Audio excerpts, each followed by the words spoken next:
opção nossa, mas era um caso sério. Realmente não dá para preocupar. Nós estamos realizando aqui esse debate.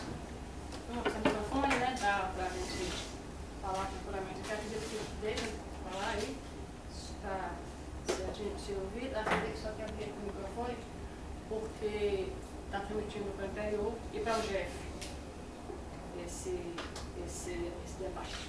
E o tema, ele foi extraído de uma situação, né, que é preciso a gente não maquiar muito essa história do Dia da Mulher, né? Geralmente a gente vê muita maquiagem, muitas homenagens bastante limitadas com relação à profundidade desse tema. Então a gente sempre procura temas polêmicos aqui, o tema violência à mulher, já trouxemos o aborto numa outra oportunidade há alguns anos atrás, e já trouxemos ditadura da beleza. E hoje, com essa novidade, essa questão da microcefalia, a dengue, a zika, aí a gente resolveu inserir essa pauta nesse assunto, que por si só já é tão polêmico, né? E é preciso aprofundar um pouquinho. E aí, nesse sentido, a gente convida a doutora Grace Menezes, que é médica para UPA, mestre em saúde comunitária, doutora em saúde coletiva, da UPA também. Atualmente é pesquisadora do Programa Integrado de Gênero e Saúde, MUSA, e atua também nos temas de gênero e saúde, saúde produtiva, mortalidade materna e saúde de adultos. Ela agradece imensamente a presença da senhora aqui e o convite para fazer parte da nossa vida.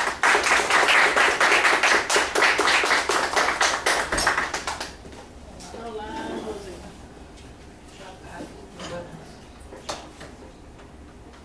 Nós temos também com a mesa a Luzineide, que é diretora da Serjuf, e com quem estamos fazendo parceria nesse evento.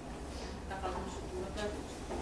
Então a gente inicia falando rapidamente sobre essa. Na verdade, eu vou querer que acho que esperar para chegar, eu separei aqui uns slides também, mas eu acredito que o nosso, inclusive o meu interesse é o lá, né? Então acho que a gente podia começar, né, já com as senhoras falando sobre o tema, e a gente depois abre para o debate e aí a gente faz as coisas surgirem, certo? Eu queria agradecer o convite. Eu estou de licença prêmio, mas eu tenho muitos anos de pesquisa sobre o tema do aborto, então para mim é um compromisso ético e político com tudo que a gente já produziu em termos de evidência científica nas pesquisas que o meu grupo, o grupo que eu integro, faço parte, o MUSA, que é o Programa de Estudos em Gênero e Saúde do Instituto de Saúde Coletiva, sobre o tema do aborto.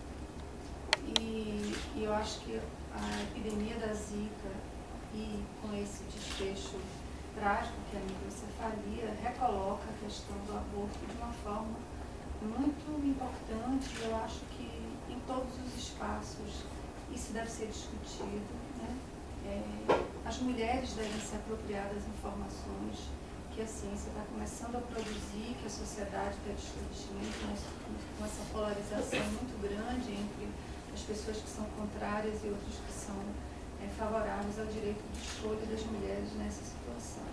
Eu pensei organizar minha apresentação em 4 momentos, quer dizer, primeiro algo sobre o aborto, propriamente dito, depois sobre a epidemia de zika, a microcefalia, a zika e o aborto, e mostrar um pouco em que baseiam esses argumentos hoje na sociedade sobre a favor ou o direito de escolha das mulheres.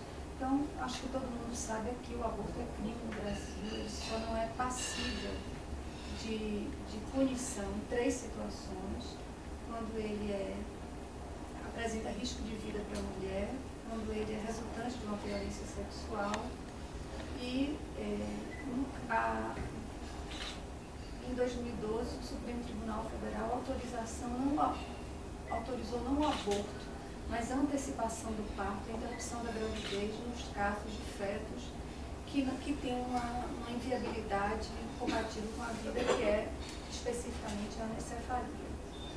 Apesar disso, todas as pesquisas científicas que já foram feitas no Brasil, são pesquisas muito, eu diria, que sempre trabalham com um certo grau de incerteza, porque o fato do aborto ser crime faz com que as mulheres, mesmo em uma entrevista face a face, com todos resguardados, todos os cuidados éticos, elas omitem que ficaram grávidas ou dizem que a gravidez foi devido a um aborto espontâneo, e mesmo nos casos de você fazer pesquisa nos hospitais, a gente tem hoje, pós-Citotec, pós-difusão do misoprostol, um quadro que dificilmente um médico consegue, a não ser que tenha sinais evidentes de manipulação vaginal ou de infecção muito séria, a gente dificilmente tem condição de dizer se aquela mulher que está sangrando, que entrou no hospital público, se trata de um aborto provocado ou espontâneo. Então, nesse sentido, o que a gente tem em termos de pesquisa,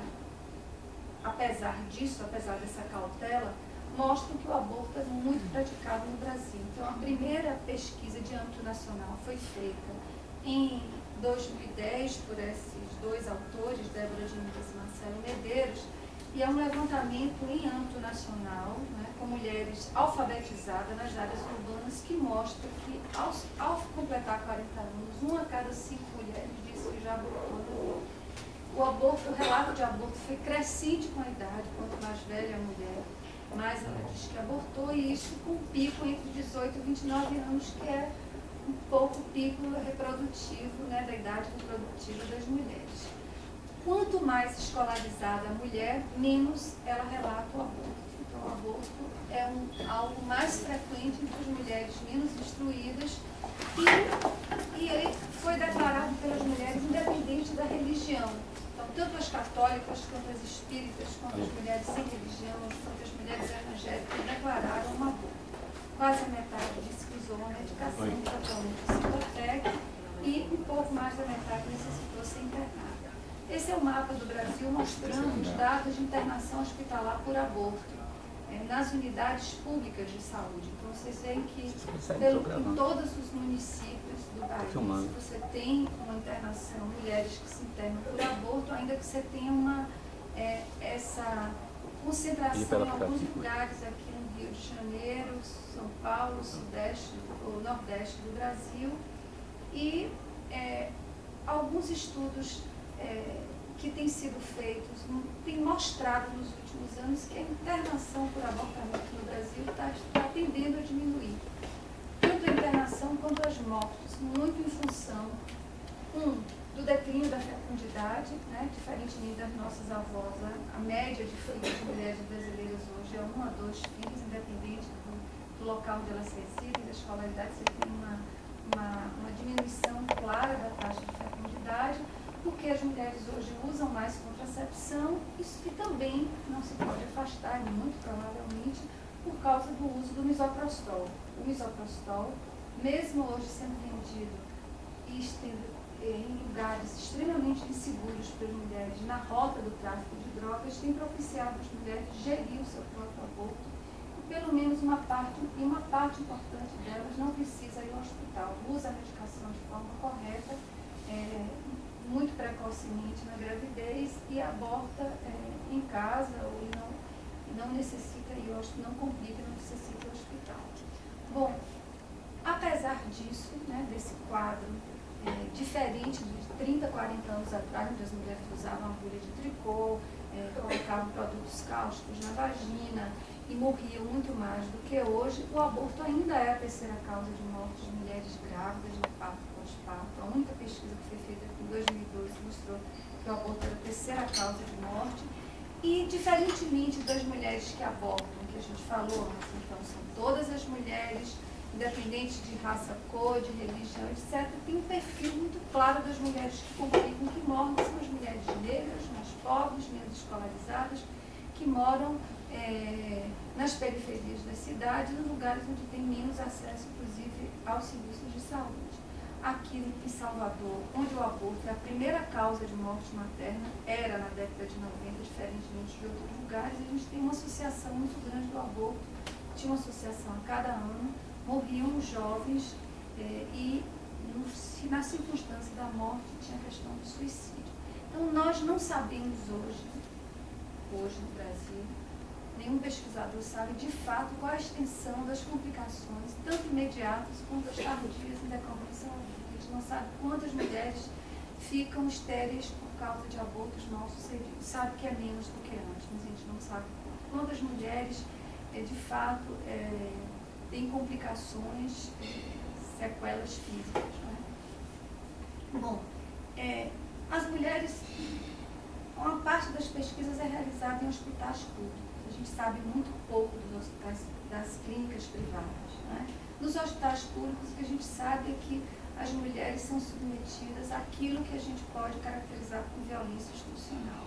Ou seja, as mulheres chegam nos hospitais, que são lugares, na verdade, construídos simbólico concretamente para atender as gestantes dos seus bebês. Então, elas chegam e se apresentam nos hospitais com essa demanda de cuidado que não é legitimada pelos profissionais de saúde. Profissionais que, nas suas graduações de enfermagem, medicina, nutrição, assistência, serviço social, psicologia, discutem pouco a questão do aborto. Então, é um encontro muito complicado, muito delicado. Né?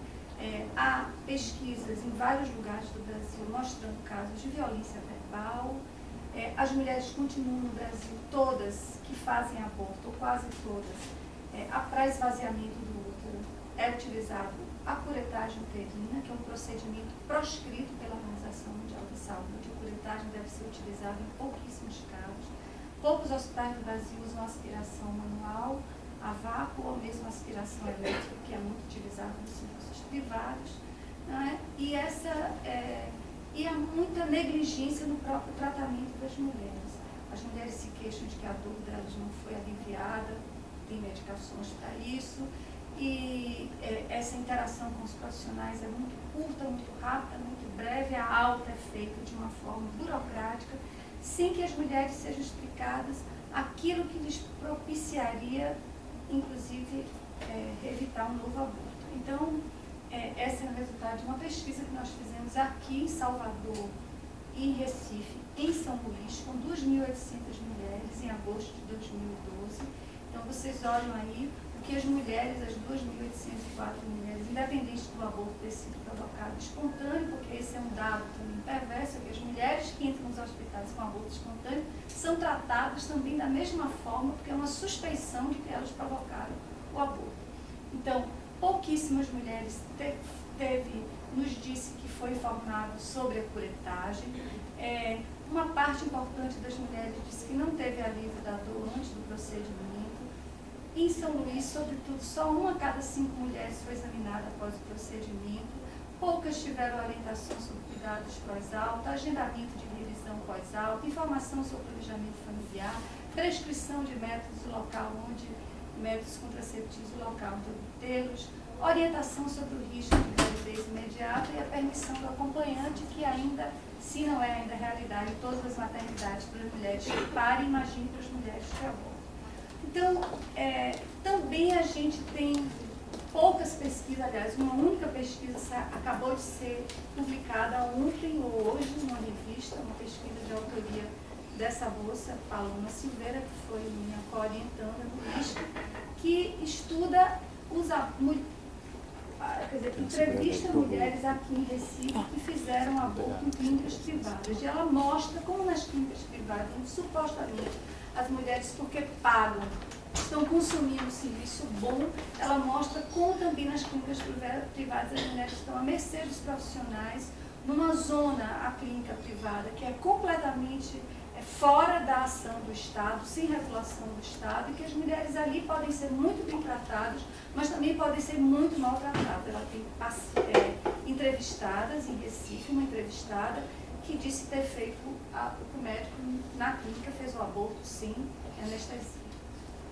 Então, essa criminalização, quer dizer, atinge as mulheres pobres, atinge as mulheres ricas, mas também atinge as mulheres que têm, segundo a lei brasileira, direito à interrupção da gravidez. Naqueles casos que eu falei no início, os serviços de aborto legal que existem no Brasil, você sabe que a lei brasileira, desde 1940, que permite a nós, mulheres, que que diante de um estupro ou de risco de vida possa interromper a gravidez. Só 40 anos depois, o primeiro serviço foi implantado em São Paulo. Hoje existem em torno de 40, é um número difícil de se estimar. E esses serviços que existem no Brasil, eles funcionam mal. Aqui na Bahia só tem poucos serviços, acho que 2 ou 3. Aqui em Salvador, um único serviço é no Hiperba. Talvez muitos de vocês nem saibam que o Hiperba existe. Muitas mulheres chegam com mais de 22 semanas, portanto, não podem mais fazer o aborto, e fazem isso porque não existe informação suficiente para publicizar esse serviço. Os profissionais do Hiperba valorosamente conseguem manter aquele serviço a todo custo, porque toda vez que a mídia publica um caso de uma garota de 12, 13 anos estuprada pelo pai ou pelo padrasto, os religiosos vão na porta do Hiperba xingar os médicos de abortistas. Então, ainda é um serviço que funciona de forma quase clandestina. Tem uma pesquisa da Débora Diniz também, que mostra como as mulheres que chegam no serviço, ao invés de chegarem de cabeça erguida, se sentindo como alguém que está ali, usufruindo de um direito que a legislação brasileira lhes confere, elas chegam quase que clandestinas, quase que culpadas, porque os profissionais em muitos serviços ainda, de antemão, suspeitam de que ela está mentindo. Nenhum serviço de aborto legal no Brasil, desde que isso foi criado em 1989, registrou uma epidemia de mentirosas na porta, dizendo que tinham sido estupradas. Bom, então, qual é a síntese desse primeiro momento? O aborto no Brasil representa a política do Estado diante do problema, é ineficaz quanto à proibição da prática. Se estima que 1 milhão de abortos, entre 800 mil a 1 milhão de abortos sejam praticados no Brasil por ano, representa uma violação dos direitos humanos das mulheres, porque a legislação não consegue impedir as mulheres de abortar, apenas empurra as mulheres para uma clandestinidade, penalizando basicamente aquelas que não têm recursos para ter acesso a um procedimento seguro. E resulta numa atenção muito precária e pouco humanizada. As mulheres, a imagem que eu coloquei no primeiro slide, é a imagem de uma autora portuguesa, de uma pintora portuguesa, à época do plebiscito em Portugal, que demonstra muito aquilo que eu queria mostrar, que eu tentei mostrar com os dados, que é a solidão das mulheres diante do aborto. Então, as mulheres que abortam, 1 milhão de mulheres, 800 mil, elas não são mais imorais ou inconscientes do que nós. O direito à contracepção e o aborto não são opostos, mas complementares. Hoje em dia é muito comum ouvir de nós mesmos, mulheres, de que existem recursos contraceptivos, diferentemente de 50 anos atrás, a contracepção está aí, então as mulheres que não usam são irresponsáveis, quando na verdade, ao dizer isso, repetir dessa forma absolutamente simplista, essa percepção do senso comum de que aborta quem é irresponsável. Quer dizer, o que está por detrás disso também é uma percepção de que quem aborta é a mulher solteira e irresponsável, quando a PNA mostrou que aborta mulheres casadas, unidas, com filhos, sem filhos. Então, é uma reiteração dessa mesma imagem da mulher, incapaz de fazer escolhas éticas, incapaz de se cuidar, quando na verdade isso desconhece que as famílias não conversam com seus adolescentes e suas adolescentes sobre contracepção, que a educação sexual não existe praticamente nas escolas, que a contracepção existe sim, mas não existe um método contracepcional ideal, não existe risco concepcional zero, de que as contraceptivas não estão acessíveis em todos os serviços de saúde para mulheres, sobretudo para adolescentes, né? E, portanto, o aborto não é um fenômeno residual. O que aborto tem a ver com Zika? Então, o Zika, o Aedes aegypti, é um vetor que transmite o vírus da Zika, né, que está lá desde no Egito. Você tem, há décadas atrás, a identificação do vírus que da África veio para cá, provavelmente com as embarcações que trouxeram os escravos, depois foi para a Ásia. Né? O Brasil passou um tempo longo sem o Aedes. Em 1976, o Aedes voltou ao Brasil e, na época, em plena ditadura, o governo não publicizou, não tomou a questão como algo ligado à segurança nacional e, portanto, nada foi muito feito. Né? E, de lá para cá, só em 95, o Conselho Nacional de Saúde toma isso como um problema sério, faz um plano para erradicar o Aedes aegypti aqui no Brasil, na gestão de Jatens, mas, de fato, por problemas financeiros, esse plano não foi implantado, né? Hoje, os especialistas dizem que o Aedes existe em mais de 100 países do mundo e no Brasil está fora de controle. A gente sabe muito pouco sobre as formas de transmissão do vírus Zika, a gente só sabe, o que a gente sabe é terrível, então, entre as pessoas que se infectam com Zika, a cada 100 pessoas que se infectam, 80 não terão qualquer sintoma, só 20% vão apresentar algum sintoma, não existe tratamento, não existe a curto prazo nenhuma possibilidade de vacina, o tratamento que a gente tem é sintomático. Né? O vírus foi descoberto lá na década de 50, né? Mas a gente não tem pesquisas que possam explorar o que vai acontecer a longo prazo com as pessoas que são infectadas. Isso porque há o registro de microcefalia pela primeira vez no mundo, está acontecendo no Brasil, então pensem que, vamos fazer uma analogia, que é o que tem sido feito pelos pesquisadores da microcefalia e da epidemia de Zika com a epidemia de AIDS no mundo, lá na década de 70. Né? A gente só tinha antes aqui no Brasil, na Polinésia Francesa, que é um país pequenininho, com 4.000 nascimentos por ano.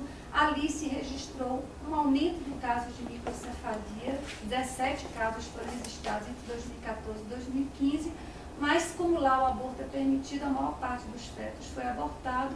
Nenhuma das gestantes que foi identificado relatou sinais de infecção pelo vírus, então ela teve a doença, as gestantes tiveram a doença assintomática, mas das 4 que foram testadas se encontrou anticorpos sugerindo que elas tiveram infecção assintomática.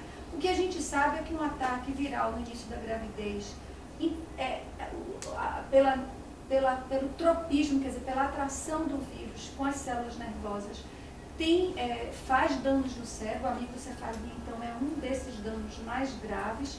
Essa infecção, depois de 3 meses, quando os órgãos do feto estão formados, a gente não sabe o que pode causar danos óbvios menos significativos, mas a gente não sabe direito. O tipo, então, e a gravidade da sequela vai variar segundo cada caso, né? E cerca de 90% das microcefalias estão associadas a retardo mental, não microcefalias pela Zika, mas por qualquer outra causa.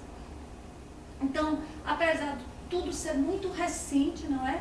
Só em abril de 2015, um médico baiano aqui da Fiocruz, um pesquisador da UFRA, Dr. Guto Campos, identificou o Zika vírus em pacientes que tinham Zika em Camaçari.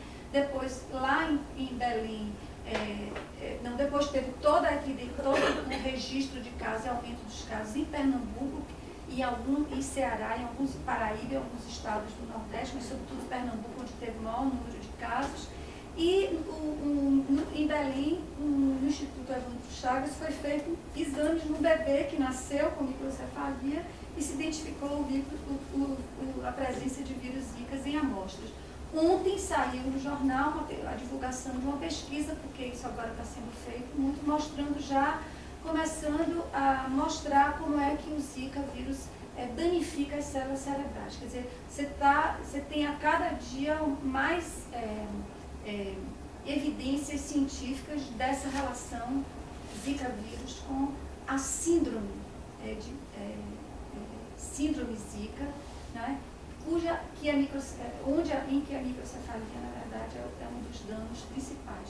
Mas, como eu estou mostrando aí, a doutora Glória Teixeira, aqui do Instituto de Saúde Coletiva, mostra que, apesar de ser uma situação inédita na pesquisa mundial, quer dizer, nunca em nenhum país teve tanta gente afetada, por isso que tudo que é raro que a Zika pode provocar, agora vai ter expressão, e não tinha na Polinésia.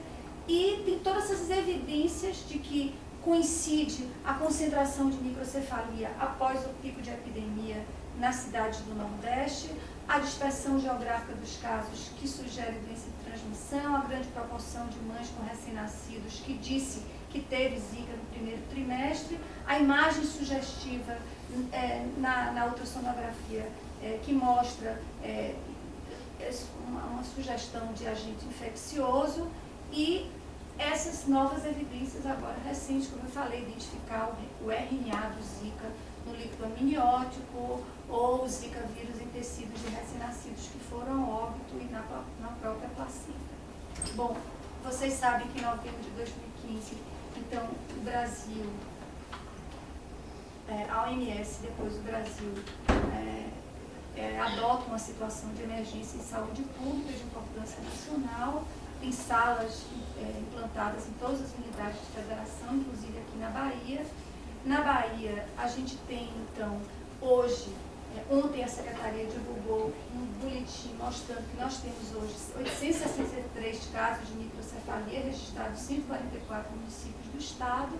Começou aqui nessa semana 40, que corresponde a outubro de 2015, e você vê aqui, janeiro, fevereiro, o aumento do número de casos de microcefalia. Nem todas as microcefalias suspeitas são de fato microcefalias, você tem muitos falsos positivos, porque o governo, na tentativa de fazer busca ativa dos casos, diminuiu o critério, que é o perímetro cefálico, com menos de 32, então muitos bebês normais nascem com microcefalia, mas não tem microcefalia com Zika. De toda forma, o quadro grave se mantém, as mães, só um terço delas disse que teve a doença desantemática, então a maioria é de pessoas assintomáticas. E, como eu falei, a microcefalia, então, é um dos elementos da síndrome Zika, não é? Tem efeitos outros, né? Calcificações, né? A gente não sabe qual é o efeito em estágios posteriores aos primeiros 3 meses. Existem especialistas que levantam a possibilidade de que esses bebês, mesmo não tendo microcefalia, podem ter, se a gente pode observar depois no futuro, aumento de transtornos mentais, como esquizofrenia, autismo, dificuldades de aprendizagem, problemas comportamentais, tudo isso ainda tem que ser estudado. A posição da OMS, o Alto Comissariado da ONU, não é? E da OMS, o Al-Hussein, defendeu que as mulheres deveriam ter informação sobre saúde sexual e permitir o direito do aborto. Né? Em fevereiro de 2006, eles dizem que as leis e as políticas que restringem o acesso das mulheres devem ser revistas, né? Para garantir o direito das mulheres. Mas, no Brasil, entretanto, a fala do Ministro da Saúde é que as mulheres têm que se proteger, usar camisa, usar calça comprida, camisa, evitar a gravidez, não é? Como se as mulheres, de fato, todas as mulheres no Brasil, ainda já tivessem controle sobre sua sexualidade, sobre o exercício da sua prática sexual e sobre a gravidez. Dados de pesquisas nacionais no Brasil mostram que metade das gravidezes das mulheres são gravidezes não planejadas. Então, dificilmente é algo que as mulheres possam dar conta. A microcefalia, então, coloca, já indo para a terceira parte, a obrigatoriedade do debate sobre o aborto no Brasil. O aborto no Brasil sempre foi debatido em termos religiosos, a saúde das mulheres, o direito das mulheres sempre foi muito pouco considerado. Né? Hoje, várias matérias dos jornais mostram que muitas mulheres já estão recorrendo ao aborto, mesmo quando grávidas.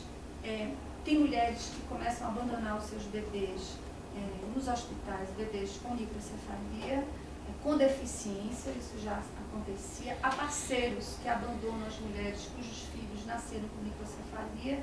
E quem são essas mulheres? De que são mulheres que a gente está falando? Não somos nós. Né? Não são mulheres empregadas, não são mulheres brancas, são mulheres negras, são mulheres pobres. Né? Os dados de Pernambuco, que é o lugar onde tem mais microcefalia, 77% das 209 mulheres de mães de bebês com má formação estão abaixo da linha de pobreza. Apenas 4 delas recebiam à época o benefício dado pelo governo para ajudar na criação dos bebês. Como a linha de corte do benefício é 220, as famílias que ganham um pouco mais do que isso estão fora desse critério, e o governo está estudando agora criar uma pensão especial para contemplar as famílias. Como é que esse debate se dá na sociedade? Então, de um lado, a posição da Igreja Católica. O Papa Francisco já disse que mesmo diante da Zika, o aborto é um mal absoluto, ainda que pela primeira vez um Papa diga que é aceitável o uso de contraceptivos. O presidente da Conferência Nacional dos Bispos do Brasil, a CNBB, Dom Sérgio da Rocha, disse que o aborto não é resposta para o vírus, a vida tem que ser valorizada em qualquer situação. A campanha da fraternidade esse ano, que tem um lema belíssimo e muito pertinente, que é a questão do saneamento básico no Brasil, saúde integral e qualidade de vida. Entretanto, a fala do bispo diz que é lamentável que alguns julguem que a solução para esses casos seja o aborto de bebês com microcefalia. Isso representa um total desrespeito ao dom da vida e às pessoas com algum tipo de limitação, apesar de eles entender a extrema gravidade da situação vivida por gestantes em todo o país.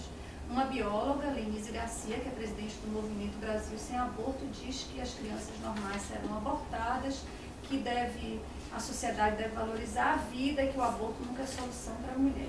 Além de tudo, no Legislativo a gente tem projetos de lei, como o projeto do deputado lá, Anderson Ferreira, que quer aumentar a pena para metade das mulheres que abortam por causa de microcefalia ou qualquer questão do feto, qualquer anomalia do feto. Do outro lado, tem os movimentos feministas no Brasil. Essa ONG Anis, que foi a responsável pela antecipação do parto em caso de anencefalia, coloca uma série de argumentos dizendo como as mulheres, como a ilegalidade do aborto e a falta de política de erradicação do AIDS no Brasil penaliza duplamente as mulheres pobres. São elas que estão sendo mais atacadas pelos vírus, são elas para quem o aborto é mais inseguro. Quer dizer, nessa oportunidade, o pessoal da ONG e os movimentos de mulheres estão argumentando de como é complicado empurrar as mulheres para o aborto clandestino. Isso reforça o caráter de classe na criminalização do aborto e que deveria ter, sim, o direito de escolha. Para as mulheres que querem continuar a gravidez, que o Estado possa apoiá-las e os seus bebês, para as mulheres que querem interromper a gravidez, que as mulheres possam fazê-lo sem problemas. O que se discute, então, esses movimentos é que o ponto central não é a malformação, é a epidemia. É uma tortura submeter as mulheres a uma incerteza da epidemia, sobretudo porque a gente falou aqui, é um certo tipo de mulher. Não é? O mapa da microcefalia, ele é superposto ao mapa da pobreza no Nordeste brasileiro. E é insensível a posição da igreja quanto a proibir o aborto, porque recai exatamente sobre essas mulheres. Se a igreja não tem capacidade de reconhecer o direito das mulheres sobre sua capacidade reprodutiva, deveria, pelo menos, ter mais compaixão pelas mulheres. Também esses movimentos argumentam que a fala da igreja de que, na verdade, o que a gente está tentando é estabelecer uma eugenia no Brasil, que isso é má fé, que isso confunde a conversa, né? Na verdade, o que se quer não se quer que o Estado tenha uma política de que todas as mulheres com microcefalia ou com infecção de Zika devem abortar. O que se quer é que o Estado possa propiciar que as mulheres possam escolher aquilo que elas querem nesse momento da gravidez. A população brasileira está dividida. A população brasileira tem uma pesquisa que foi feita agora em fevereiro de 2006 pelo Datafolha em 171 municípios que mostra que ainda a maior parte das pessoas acham que sim, que as mulheres, 58% que não devem escolher interromper a gravidez, 32% defendem o direito das mulheres de escolherem o que elas querem. Né? A metade das pessoas mantém uma posição contrária ao aborto, mesmo que tenha uma microcefalia detectada, o que é muito complicado, uma pesquisa estranha essa, porque a microcefalia só é detectada com 30 semanas de gravidez, ou seja, a mulher engravida e a ultrassonografia dela é normal até 4, 5 meses da gravidez. Nesse momento, isso não se trata mais de aborto, a mulher não pode mais abortar. Abortar significaria um risco muito maior do que ela ter um parto. Então, na verdade, isso não está colocado aqui, mas de qualquer jeito é uma rejeição menor do que a pesquisa que foi feita em novembro de 2015. Né? Quem é que aprova o direito das mulheres a abortarem? Pessoas, mais homens do que mulheres, a rejeição é maior entre mulheres, pessoas com mais escolaridade e maior renda. Bom, em síntese, finalizando, que eu já tenho menos de 5 minutos, quem fala sobre o aborto no Brasil? Sindicatos, movimento de mulheres, pesquisadores que trabalham com mulheres e algumas mulheres. A Abrasco, que é a associação que eu pertenço, de saúde coletiva, divulgou um documento belíssimo com uma crítica contundente à forma como o governo brasileiro há mais ou menos 40 anos, tem enfrentado a epidemia de dengue, chikungunya e agora zika, que é com um foco na eliminação do mosquito, né, de controle do mosquito, quando na verdade se fala muito pouco saneamento, se fala muito pouco coleta de lixo. É no Nordeste onde as populações precisam de água, coletam água, não tem saneamento onde a doença está acontecendo. Então, a Abrasco não diz uma palavra sobre interrupção, direito das mulheres de interrupção da gravidez. Então, essa posição do Ministério da Saúde, de que não vamos dar vacina para 200 milhões de brasileiros, essa é a fala do ministro, mas para pessoas em período fértil, o período fértil da gente é 1, 2 dias, ele está falando de idade fértil. Então, vamos torcer para que mulheres, antes de entrar no período fértil, peguem zika, para elas ficarem imunizadas pelo próprio mosquito. Então, é uma situação muito complicada, sobretudo nesse cenário político extremamente conturbado. A zika vai, na verdade, aprofundar o quadro de desigualdade das mulheres, para quem pode pagar de 5 a 15 mil, que é o preço de um aborto nos grandes centros urbanos, vai abortar sem problemas. Essas mulheres estão sempre acima da lei. E para aquelas mulheres, algumas vão tentar judicializar o problema, entrar na justiça, e aí vai depender do juiz. Alguns juízes já estão se manifestando dizendo que vão acatar o desejo das mulheres, e outros religiosos, juízes religiosos, vão dizer que não. Enquanto isso não chegar no Supremo Tribunal Federal, que também a gente não tem certeza de que isso possa passar, porque diferente da anencefalia, o bebê com microcefalia, ele vai sobreviver, com sequelas mais ou menos graves. É diferente da anencefalia, onde nenhum bebê sobreviveria, né? Então, é algo complicado. O SUS não tem hoje, na sua rede de 1.543 unidades de reabilitação, condições, nesse momento, pode ser que com muitos recursos, e muitos recursos hoje para a saúde, é uma coisa complicada, em plena crise que a gente está, ele possa conseguir. Tem uma fala de uma das diretoras de uma dessas ONGs que trabalham com pessoas com deficiência, dizendo: o Brasil não tem infraestrutura nem para os casos que já existem de paralisia cerebral grave, quanto mais para os que virão. Não é? Então, a minha posição é a posição de algumas ativistas, pesquisadoras no Brasil, que mostram que a gente tem que rediscutir a questão do aborto para além da zika. A luta pela legalização do aborto é uma luta pela autodeterminação reprodutiva das mulheres, que exige uma mudança de concepção do que é as mulheres hoje, em pleno Dia Internacional das Mulheres. Nós não somos apenas as mães, nós não somos as incapazes de fazer escolhas, nós não somos pessoas moralmente inferiores e intelectualmente incapazes. Né? Nesse mundo onde a divisão sexual do trabalho designa para as mulheres o cuidado das mães e dos filhos, quem pariu aqui, ou que tem pessoas muito próximas, ou mesmo os maridos, os parceiros que estão aqui presentes, sabem que o cuidado das mulheres, das crianças, é ainda hoje um cuidado que a gente conjuga no feminino. Né? Eu queria só finalizar com uma reflexão de uma jornalista, Eliane Brum, porque eu acho que nesse debate hoje, uma das coisas muito claras para mim, e que é muito também difícil e complexa, é a questão da deficiência. Né? Um dos argumentos muito contrários que tem sido colocados numa discussão que ainda é incipiente sobre a questão do direito das mulheres interromper a gravidez, não só em caso diante de uma possibilidade de microcefalia, mas em qualquer caso, é a questão da deficiência, a questão da eugenia que está sempre colocada. Né? A Eliane diz umas coisas que eu acho muito interessantes. Primeiro, essa ideia de que nós vamos estar vendo agora uma geração de sequelados. Aí ela diz: olha, qualquer um de nós, numa rápida piscada de olhos, pode lembrar de alguém que conhece, que tem uma deficiência, e que fez dessa deficiência a sua maior fortaleza. Fez da deficiência uma trajetória absolutamente singular na sua vida e se tornou exemplo. Essas pessoas ganham filmes, ganham livros, né? Elas suscitam de nós toda a admiração, porque transformaram aquilo que é a fragilidade, a maior fragilidade, na sua fortaleza. Portanto, também pensar que existem deficientes, todos nós carregamos algum grau de deficiência. E a nossa sociedade não precisa tolerar os deficientes, como se a gente tivesse uma atitude muito bondosa de olhar para aqueles que são inferiores a nós. Mas pensar que nós, como sociedade, carregamos a diversidade de pessoas com diferentes, que carregam diferentes traços. Não é?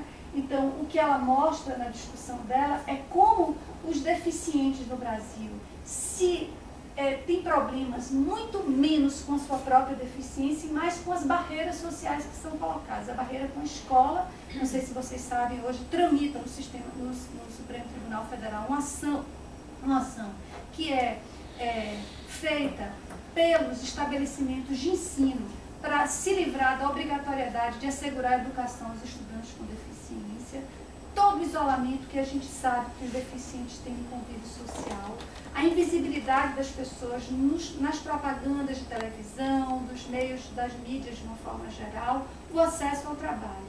Então, as mulheres pobres são aquelas que mais vão sofrer para incluir uma criança com deficiência no sistema de saúde público, isso é fala de Eliane, e numa sociedade que discriminará seus filhos em todos os espaços. Então, as crianças que nascerem com microcefalia não estão condenadas a uma vida sem vida por causa da microcefalia. Elas estão condenadas a, sim, uma vida menos cidadã, menos autônoma, mais restritiva por conta das barreiras sociais que já deveriam ter sido rompidas, não por causa da microcefalia, por causa de deficiências. Então, eu acho que a minha fala final é exatamente assim, convergindo com o que diz a Eliane Brum, de que o tema do aborto, quer dizer, ainda continua sendo um grande tabu na sociedade brasileira, né? Esse seria um momento estratégico da gente discutir isso e poder fazer com que as mulheres pudessem, de fato, escolher. Quer dizer, pensar que as mulheres vão abortar só porque elas vão ter filhos deficientes, essa não é a questão. É recolocar de que nem o Estado, nem as religiões, nem o direito, não é? Ninguém pode dizer àquela mulher, àquele casal, se ela deve ter filhos, quando ela deve ter filhos e quantos filhos ela deve ter. Eu acho que é um pouco essa posição que eu, da FIM, queria trazer aqui para o debate. Obrigada.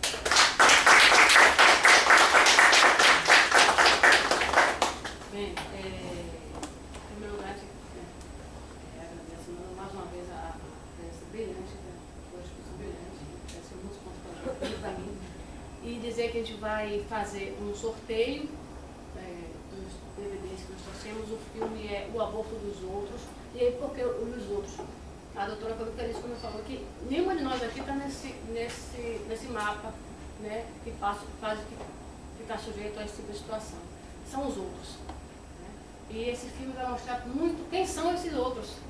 E vai fazer com que a gente reflita sobre esse assunto. Eu queria agradecer a Serjuf, que é a presença do Luzineide, que eu pedi para a mesa, inclusive. Vai agora. Obrigada.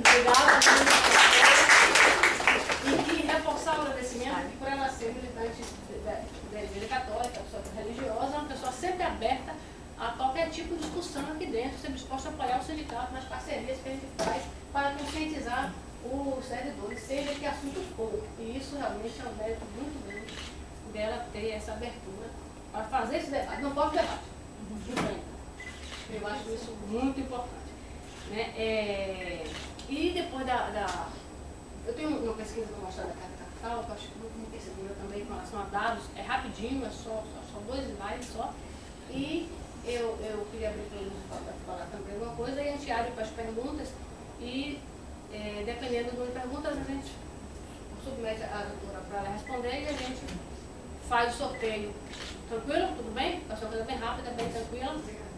Pode ser? Então, vou passar aqui o slide rapidinho. É uma pesquisa muito interessante com esses dados. Como a doutora falou, nós temos pouco acesso a essas coisas, né? Esses dados.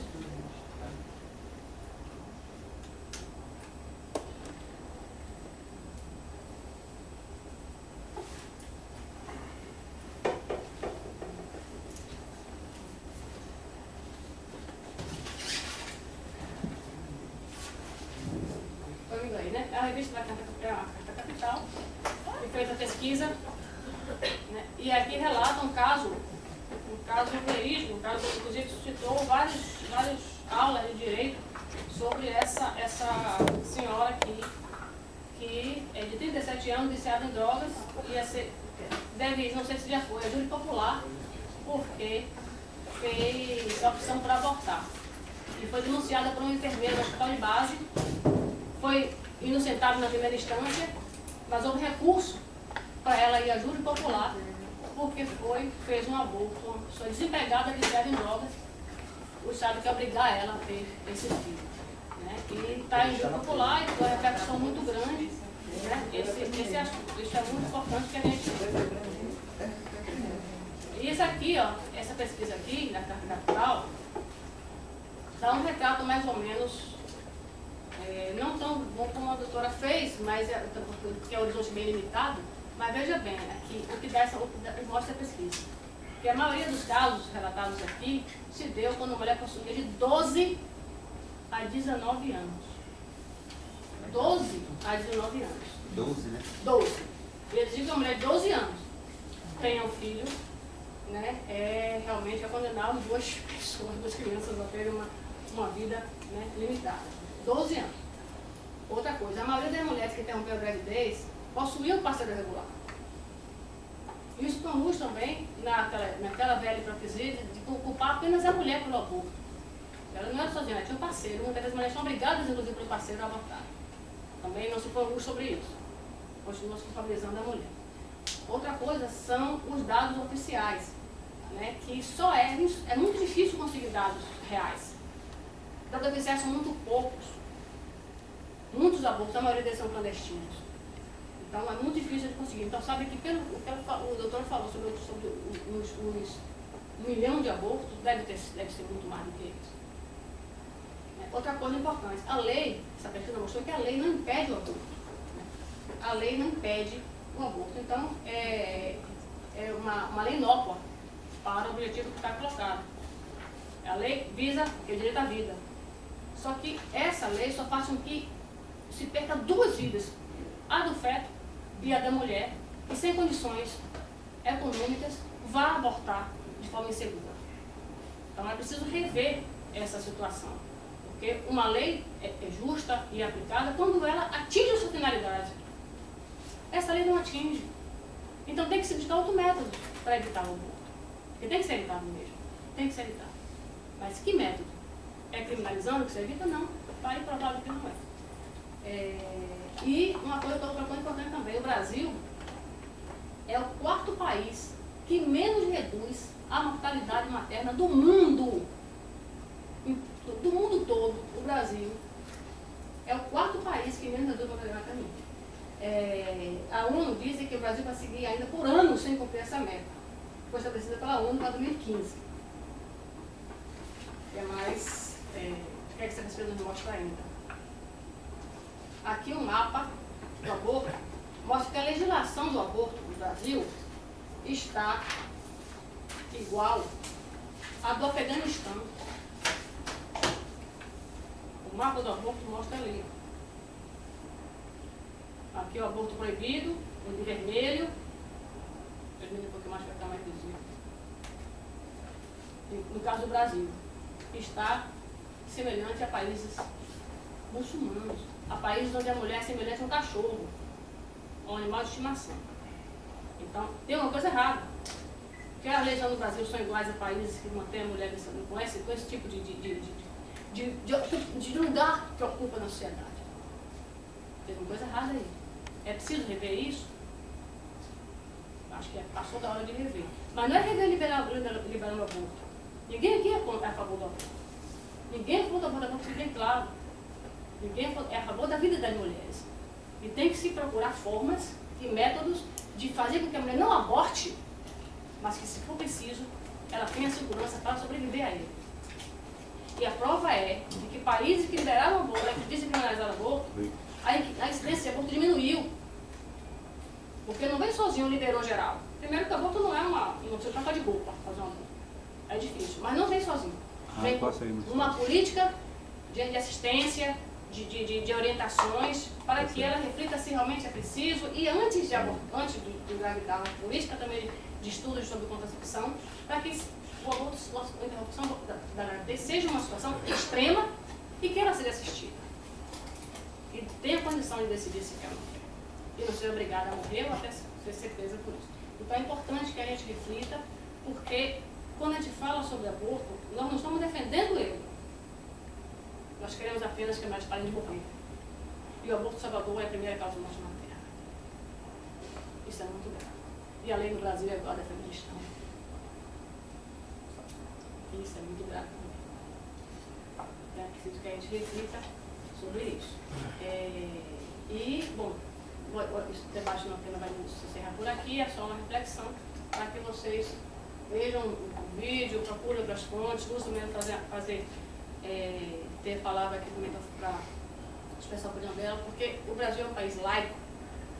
Se é um país laico, tem que estar aberto a todas as interpretações de vida, todas as concepções de vida, e não submeter ninguém a nenhuma delas.